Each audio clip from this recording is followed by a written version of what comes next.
السلام عليكم ورحمة الله وبركاته. halkani waa Daalacan Media. daawadayaal meel kastoo joogtiin waxaan idin leenahay kulan wanaagsan.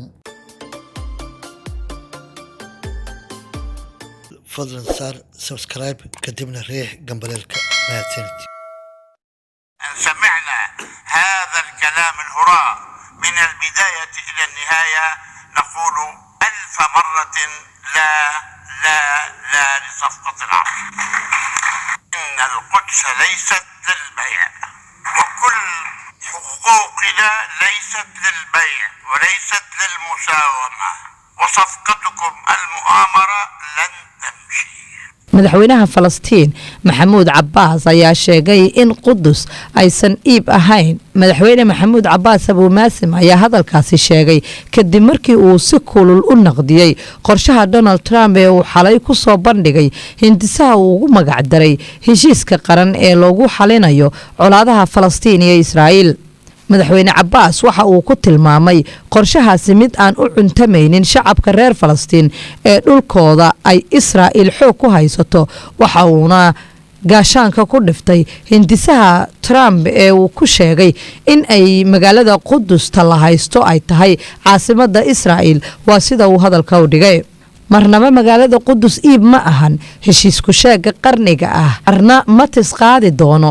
reer Falastiin waa midaysan yihiin, marnaba isma dhiibi doonaan. waana u midaysannahay in aan ka hortagno qorshaha Trump, ayuu yiri madaxweynaha Falastiin oo intaasi ku daray in shacabka Falastiin qorshahaasi ay ku tuurayaan haanta qashinka ee taariikhda. madaxweynaha Falastiin waxa kale uu sheegay in magaalada Qudus la haysto ay tahay caasimadda rasmiga ee Falastiin sida ku cad heshiiska nabadda bariga dhexe iyo soohdimaha Falastiin ee dagaalkii 1967 ka hor. waxa uu ku gacan seeray in ay ka qayb galaan dhexdhexaadin kasta oo maamulka Mareykanka soo bandhigaan, balse wada xaajoodka dhabta ee Falastiin iyo Israa'iil la bilaabi doono marka ay beesha caalamka ay dhexdhexaadiye ka noqdaan arrimahaasi. sidoo kale dowladda Falastiin waxay ururka jaamacadda Carabta ka codsadeen in ay maalinta Sabtida ee soo socota ay isugu yimaadeen shir degdeg ah oo looga hadli doono qorshaha nabadda bariga dhexe. dhinaca kale hogaamiyaasha caalamka waxa ay ka hor yimaadeen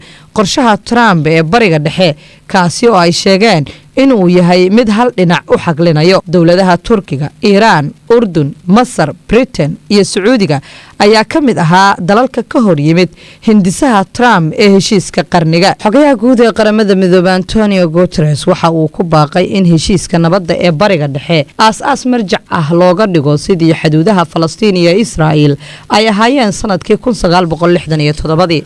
daawadayaal xubintii labaad waxaynu ku soo qaadanaynaa Britain iyo Somaliland oo ka wada hadlay iskaashi dhanka ammaanka ah.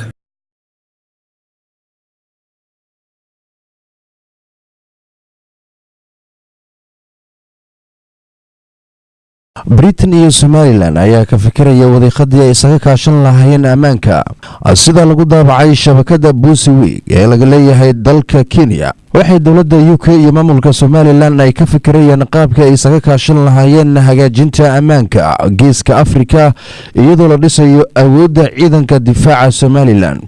oo qaybsanaha cusub ee difaaca ee safaradda UK ay ku leedahay Soomaaliya, Colonel Owen Davis, waxa uu dhawaan u booqday magaalada Hargeysa isagoo kula qaatay saraakiil sarsare oo ka tirsan wasaaradda difaaca iyo militariga maamulka Somaliland.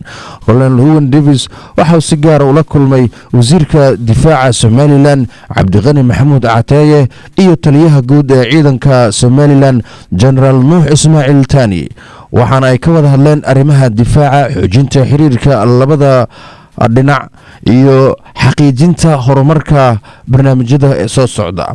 dhinaca kale ilwareedyo ayaa sheegaya in qaybsanaha arrimaha difaaca ee safaradda UK ee Soomaaliya uu kurgalayo mashaariicda dhanka ammaanka ee UK ay ka fulinayso Somaliland, gaar ahaan difaaca, tababarada, xoojinta awoodda, nabadda, deganaanshaha iyo ku dhaqanka sharciga.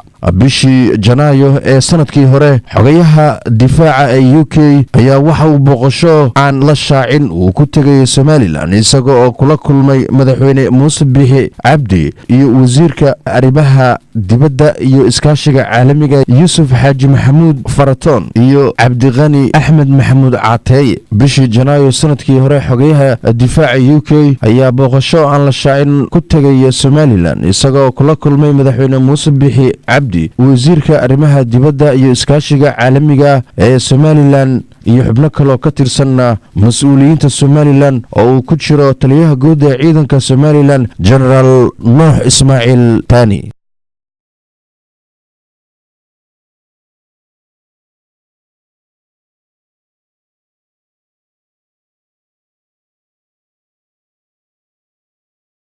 fadlan saar subscribe kadibna riix gambaleelka mahadsanid